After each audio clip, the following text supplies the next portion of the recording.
The lawyer's office reeked of aged leather and bright lemon, a scent that whispered of old wealth and closely guarded truths. Aster Morgan squirmed in the imposing chair, her anxious fingers brushing the frayed cover of her grandmother's diary. 3 days after the service, the world remained disturbingly unreal. A fragile veil. Grief, she realized, dissolved the world's solidity. Regarding Elena Morgan's extraordinary gift, the lawyer intoned, pushing a thick envelope over the gleaming desk. Your grandmother was emphatic concerning this legacy. Aster eyed the envelope. I assumed everything was finalized yesterday with the rest of the family. Mr. Harrington, seemingly sculpted for his occupation, adjusted his spectacles. This was deliberately excluded from the estate. Just for you. A strange note in his voice made Aster straighten up. Her grandma Ellie had been a paradox throughout Aster's childhood. A dazzling scientist reborn as a solitary artist, a strict disciplinarian and furtive hot cocoa accomplice, creator of bedtime tales that felt more like true history than pure imagination. There is an access number, Mr. Harrington continued, and geographic coordinates. I must convey that time, and I quote, holds far more urgency than we realize. Aster tore into the envelope. Within rested a handwritten note, filled with her grandmother's elegant script and a bizarre key, argent, with a twisting triangular body. Did she explain the purpose of this? Aster inquired. The lawyer's expression remained flawlessly impassive. Ms. Morgan was judicious, but secured a decade of absolute secrecy regarding this detail. Aster reread the note. The words held firm, yet seemed to change meaning with each read. My darling Aster, if you are reading this, I have returned home. The celestial bodies themselves, not a figure of speech. I've entrusted you with the sole precious inheritance I ever owned. Your path towards our origin, the derelict Cridge airfield, specifically Warehouse 17, safeguards what they dismiss as a security hazard, but what I proclaim as your rightful heritage. The key unlocks realms invisible to ordinary sight. The enclosed coordinates lead you towards the remnants of our lineage. Rely on the map, yet challenge the familiar. Some odysseys are designed for perpetuity. The lifeblood surging within you carries stardust, starling. It's time to unravel the mystery behind your lifelong yearning for the heavens. Using the vestiges of fading distance, LPS military satellites scrutinize the area twice a month. Tuesdays midday present your opportunity. They have disremembered what they could never truly comprehend. The handwritten note quivered within Aster's grasp. This message is perplexing, even by Grandma's standards. Eleanor made it abundantly clear that this would resonate at the proper moment, Mr. Harrington asserted, snapping his file shut with practiced poise. She additionally indicated you might need this.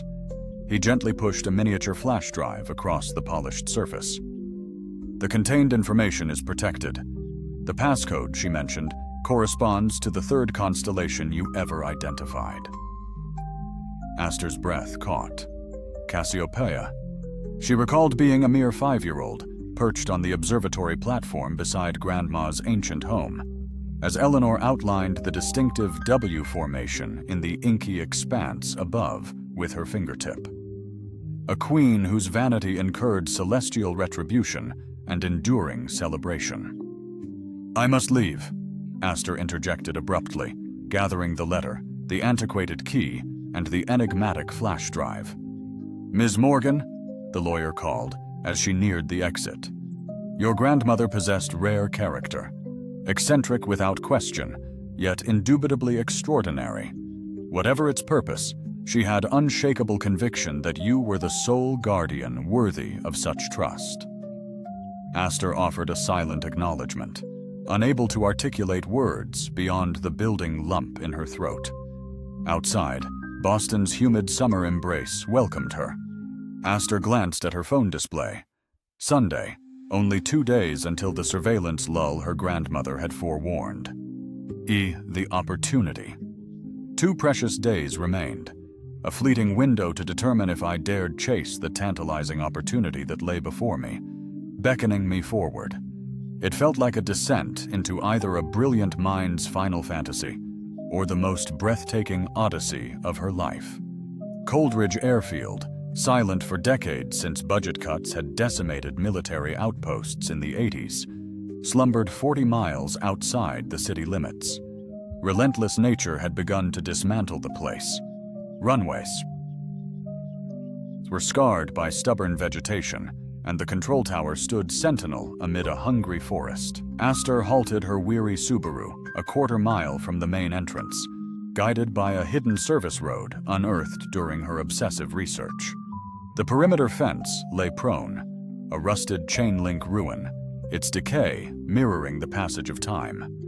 On the flash drive, she'd found blueprints of the facility, decades-old maintenance logs, and a set of puzzling celestial coordinates that, despite her astronomy background, remained an enigma. Monday had vanished in a blur of research, digging into her grandmother's past, discovering hushed academic papers hinting at clandestine projects before Eleanor's abrupt departure from science towards artistic pursuits. Warehouse 17, a polite university statement had noted, lingered at the complex's edge, shrouded partially by a derelict hangar's shadow.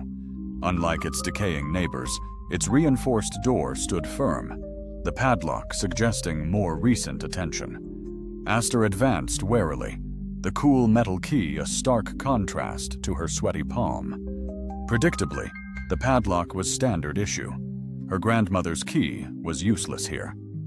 Of course, she sighed, scrutinizing the warehouse with heightened focus. Its aged facade revealed little until she navigated around back. There, obscured by dense foliage, a smaller door boasted an odd, triangular lock plate. The key met the mechanism with a startling precision, a thrill of anticipation racing through her. It rotated easily, as if oiled recently, and the door opened to the warehouse's interior, revealed in a haunting blue light from emergency lamps. The boundless expanse stretched out before me, an endless ocean of stars, each a distant sun whispering tales of ancient light and unimaginable distances, pulling me into its silent, breathtaking depths. The cavernous warehouse stood nearly deserted, save for a solitary form, cloaked in heavy tarpaulin at its heart. Glimmers of daylight pierced the high windows, illuminating swirling dust motes, but the floor betrayed a recent presence, a trail of scuff marks etching a path directly to the shrouded object. Aster moved forward, her red backpack a weighty companion filled with essentials, flashlights, water, tools, and most importantly, her grandmother's journal. The shape hidden beneath the canvas was undeniably mechanical, a rough cylinder stretching nearly 20 feet. Hesitantly, she reached out, fingers trembling, and grasped the edge of the tarp. With a soft rustle, it slid away, unveiling a craft that transcended even her wildest imaginings. It was sleek, almost alive, its metallic skin interwoven with moss and tenacious vines. Yet the vegetation seemed to harmonize with the vessel, not devour it. No harsh seams or rivets disrupted its elegant curves.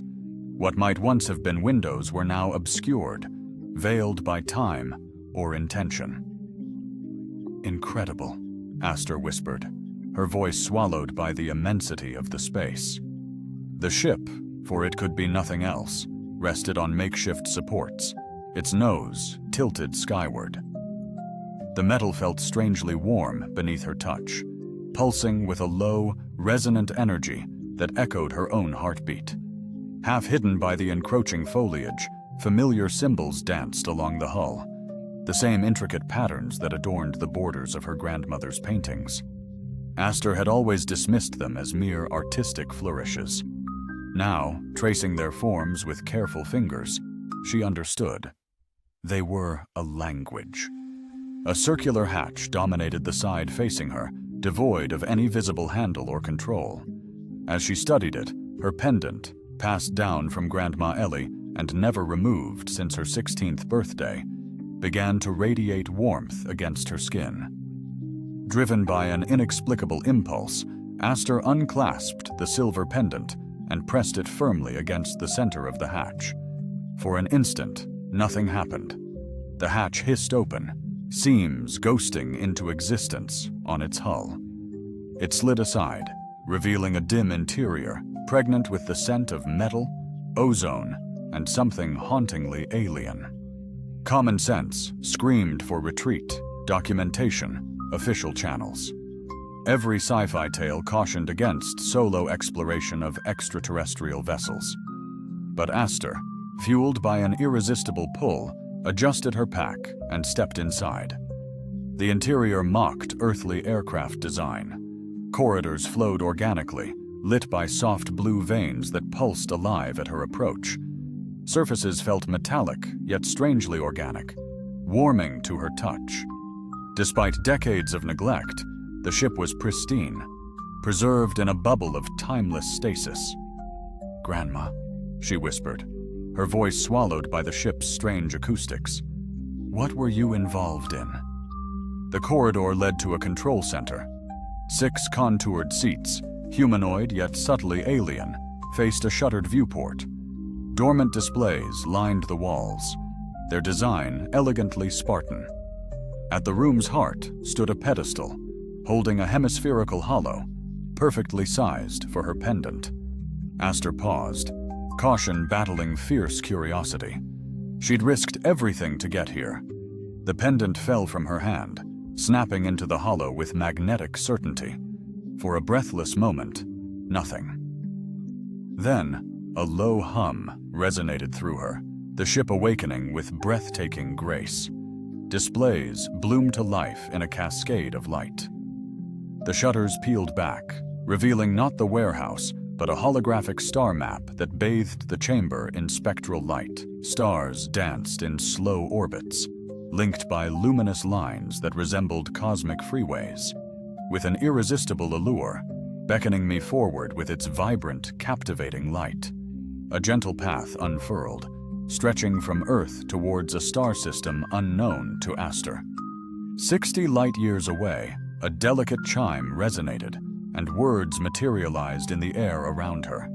They weren't displayed on any screen, but hung weightlessly in space.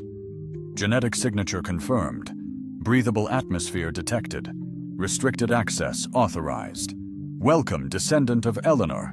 Starpath navigation online. Home system coordinates revealed. Aster stumbled back, bumping into a chair. This can't be happening.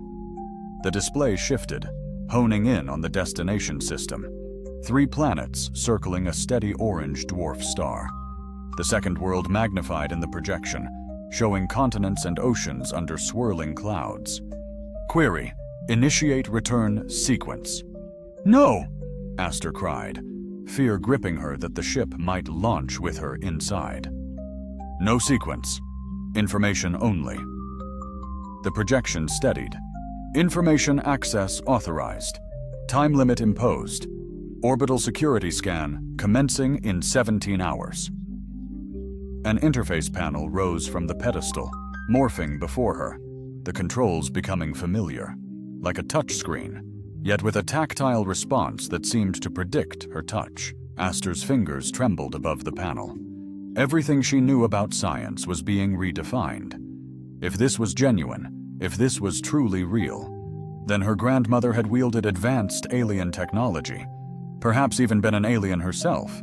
If the letter's cryptic suggestions about family heritage and blood, not entirely of Earth, were meant literally.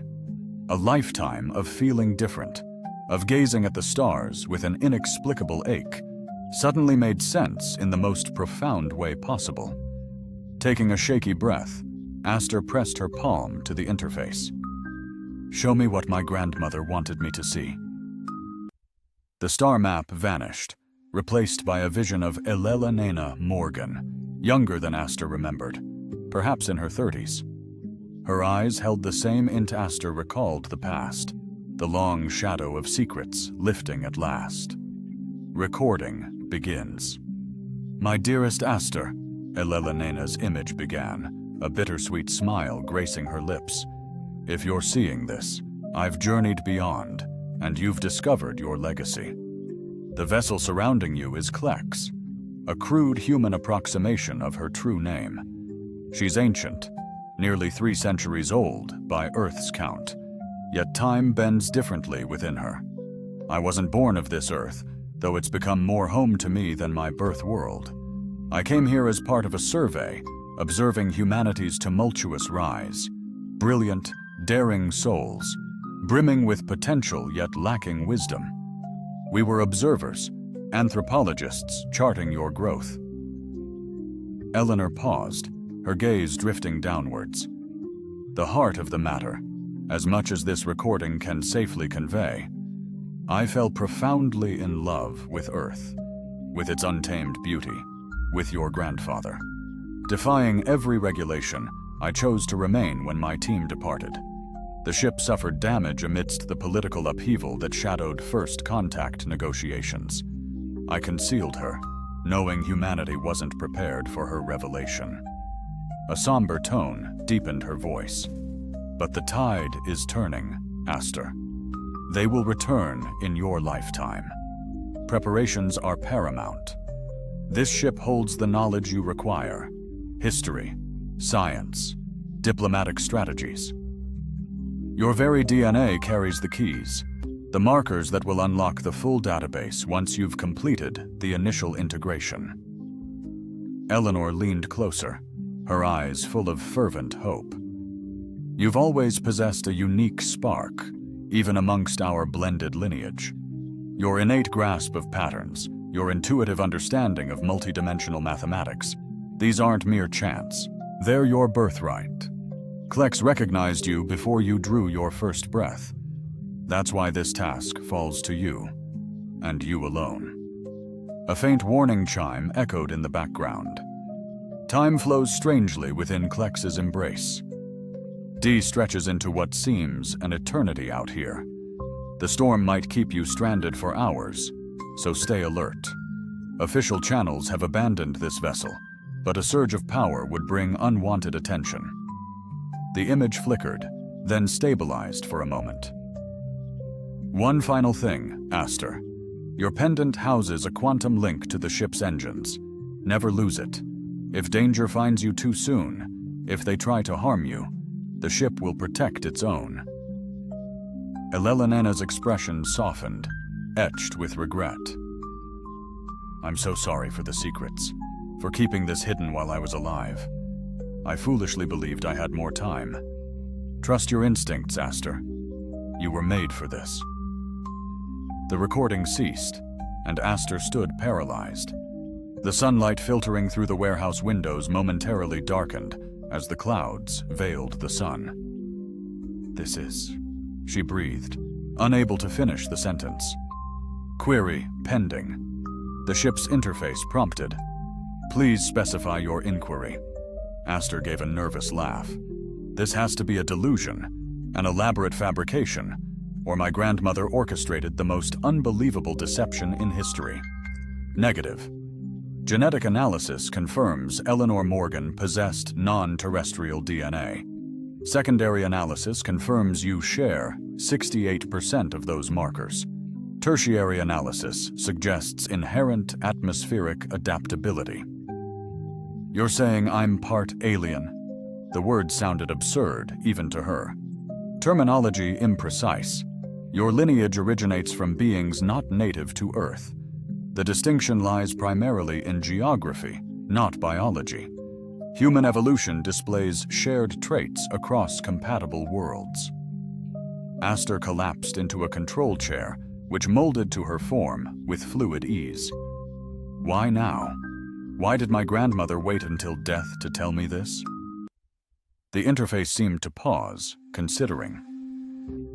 Elena Morgan's vital signs began deteriorating 7 terrestrial months prior.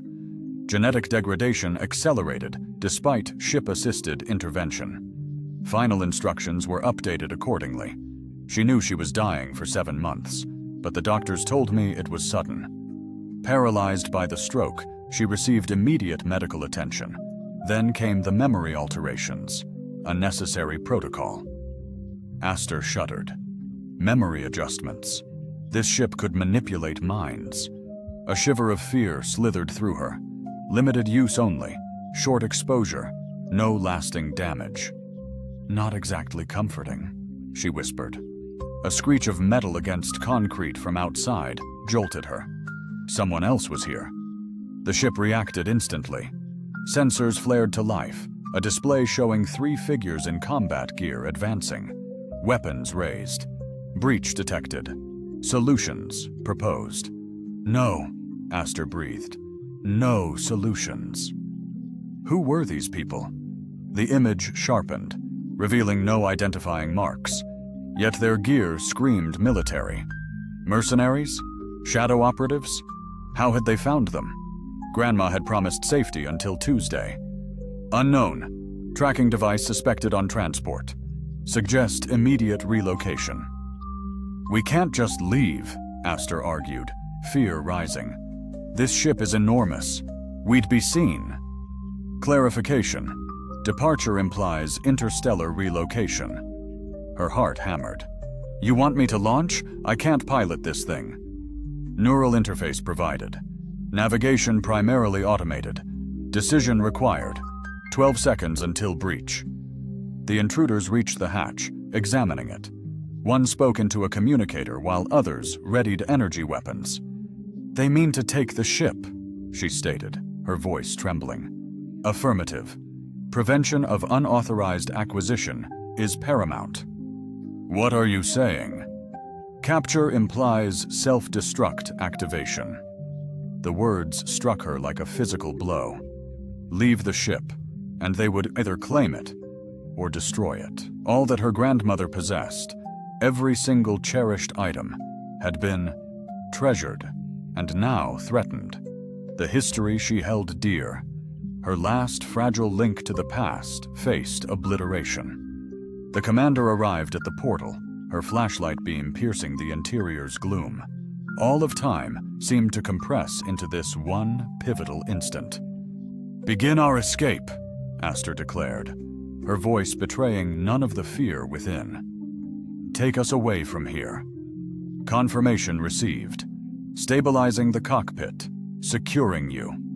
Restraints glided from the chair, enveloping Aster, firm and comforting. The ship stirred around her, screens illuminating as ancient systems roared to life. Outside, shouts echoed as figures scattered, backing away from the awakening machine. Integrity field engaged, plant life detached, engines ignited, stealth mode activated. The warehouse ceiling pressed down, the walls too close for flight. There's not enough room, Aster started to say. Then, the vessel shuddered, vibrations climbing to an unbearable pitch that resonated through her bones. The walls flowed like liquid, metal reforming, reshaping. The exterior view shifted as the roof peeled away, origami unfurling, phase transition commencing, shifting toward a sub-quantum existence for atmospheric entry. A jolt of weightlessness threw Aster as they lifted, the ship rising beneath her. The intruders stumbled, their weapons frozen, faces etched with disbelief. The calyx sailed through the building's barrier, its form temporarily altered to slip between atoms. A deep unease prickled Aster's skin, a violation of natural laws. Moments later, they burst through the roof, soaring skyward with dizzying speed. Instead of being crushed, an unseen force cushioned her.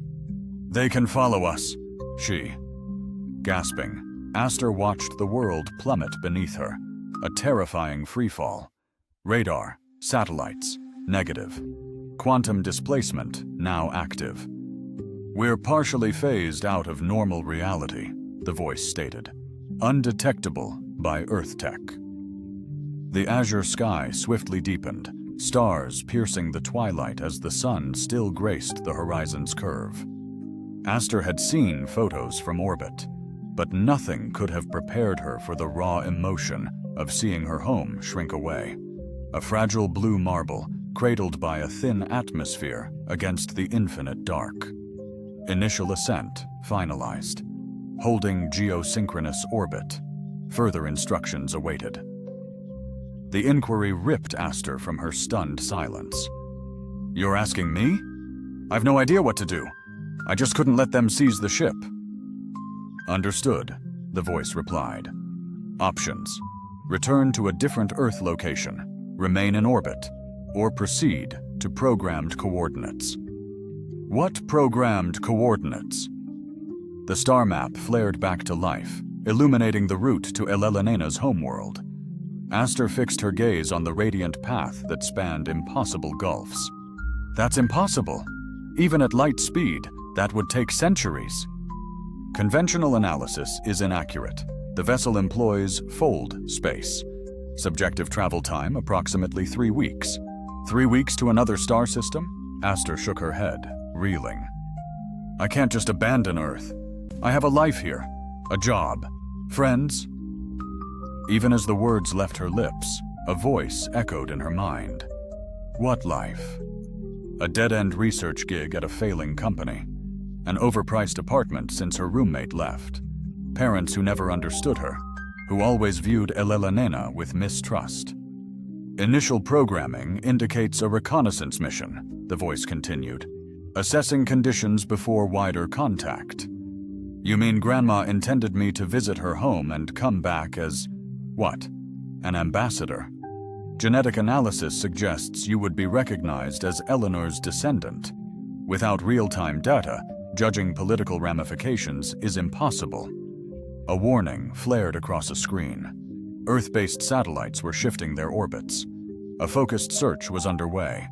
A window for a hidden escape existed, lasting only 6 minutes and 43 seconds. The brutal truth slammed into Aster. They're hunting us already. Confirmed, the ship responded. Your leaving set off automated defense systems. A choice must be made. Hold our concealed position until detection becomes too likely, or jump to fold space and leave this solar system entirely. If we linger, they will discover us, Aster breathed. Detection is near certain within 72 hours. Stealth mode drains crucial power. Aster squeezed her eyes shut, overwhelmed. Just hours earlier, she'd been mourning her grandmother and deciphering a strange inheritance. Now she was in orbit, forced to choose between facing Earth's authorities and embarking on an interstellar journey to uncover a mysterious legacy. Show me the launch site, she commanded. The screen shifted, displaying a high-resolution image of the warehouse. Military vehicles ringed the structure. Figures in hazmat suits were sealing off the area while others investigated the building itself. They were ready, she realized with a jolt. They must have been watching, scanning every signal. A chilling voice echoed through the ship.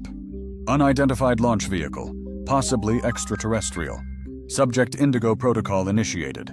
Repeat, Subject Indigo is active. Secure all Morgan relatives for questioning. Priority 1. Aster's blood turned to ice. They know about my family. About me. Biological kin lack the necessary genetic markers to interact with this vessel. Interrogation will yield nothing of value, the ship stated flatly. That won't stop them, Aster whispered, picturing her parents, her brother still in college. Offer a glimpse into the deepest recesses of human emotion, sharing the joy that makes life worth living and the despair that threatens to consume us. Let's explore the raw, unfiltered spectrum of feelings that define our existence, from the soaring heights of elation to the crushing depths of sorrow. I must urgently contact my family, warn them. Yet direct contact spells disaster. Confirming my launch link is vital. A new screen lit up with news alerts. The story hadn't hit the headlines, but emergency warnings flickered in areas near the launch zone, presented as a drill, an atmospheric anomaly exercise. Fear gripped A. Going back meant certain capture, surely by the military or intelligence groups. My family would suffer regardless. And this ship, my grandmother's stunning legacy, would be taken, analyzed, likely turned into a weapon. But leaving meant leaving everything. trusting a grandmother who kept her biggest secrets until death, to guide me across the stars. The star chart glowed softly, the route to my family's home world shimmering with hope and doubt. A thought bloomed. Is there a hidden place on Earth where we can disappear while I understand everything? Astor's calm voice replied, options are few. Research outposts in Antarctica offer little protection. Deep-sea trenches offer brief refuge. Remote mountain peaks, no, Astor insisted. They would discover us, and I would still be running. The detection timer kept counting down. Only 3 minutes left. A's fingers touched her pendant, still nestled in the control panel. My grandmother prepared me for this choice. The journal in Astor's pack held years of guidance, astronomy lessons, philosophical insights on cosmic citizenship, ethics, first contact scenarios. She was preparing me my whole life, Astor breathed. Assessment correct, replied the ship. Eleanor Morgan's training prepares for an interstellar diplomatic role. Suddenly, a deep calm fell over Astor. The serenity of accepting what you cannot change. Can upon arrival, do we head back to Earth? She asked, her voice barely a whisper. Confirmed. Return voyage is pre-programmed, the ship responded, its tone unwavering. I'll have access to the ship. Direct control? She pressed, a flicker of hope igniting within her. Neuralink will tailor itself to your unique brain patterns during the journey. Full command should be yours in about a week. The path became clear in Astor's heart. Earth would endure, waiting for her return. And maybe, by leaving, her loved ones would find safety, severing the link between them and her extraordinary journey. Besides, a deeper yearning stirred within her, the chance to uncover secrets about herself, her grandmother, and the distant stars that had always whispered promises. Engage the warp drive, she declared, her voice gaining strength. Set course for Grandma's world. Affirmative. Calculating spatial coordinates. Suggest activation of stasis protocols for bio-passenger. The vessel vibrated with raw power as intricate calculations danced across the screens. The command chair gently lowered, cradling Astor in a secure embrace. Advisory. Review destination's historical and cultural archive during suspended animation phases. Roughly 600 hours of content available on the target civilization. A crash course in alien heritage, Astor chuckled, a nervous tremor in her voice. Why not? Warp bubble initializing. Hyperspace jump commences in T-minus 10 seconds. As the numbers counted down, Astor gazed at Earth, rotating serenely below. Azure oceans, billowing clouds, the soft glow of cities twinkling in the approaching night. Her origin, yet perhaps not her only belonging. I will come back, she breathed, a pledge laced with resolve. The cosmos beyond the viewport fractured, reality bending unnaturally around the ship. A surge of unimaginable pressure, then instant relief. Earth dissolved, giving way to the streaks of starlight hurtling past at impossible velocities. The Calyx, her vessel, carried its solitary passenger deeper into the void, tracing the time-worn trails toward a realm lost to time, but never quite forsaken. Astor Morgan, scientist, orphaned in a sense, a reluctant successor to a destiny she never knew existed. An interstellar heritage beckoned, and Astor closed her eyes, yielding as the stasis field tenderly claimed her awareness. Before sinking into watched slumber, visions of her grandmother's paintings flooded her mind. Endless vibrant canvases alive with alien constellations and breathtaking, unreal landscapes. Not imagination, but remembrance. Not dreams, but origin. The vessel surged forward, shattering physics as it propelled Astor toward the celestial bodies her grandmother once called home, toward the fate waiting. In the serene embrace of stasis, cradled by technology defying comprehension, a soft smile graced Astor's lips. The 60-light-year odyssey had begun with one daring step into a moss-covered craft within a forgotten warehouse. Grandma would have been delighted.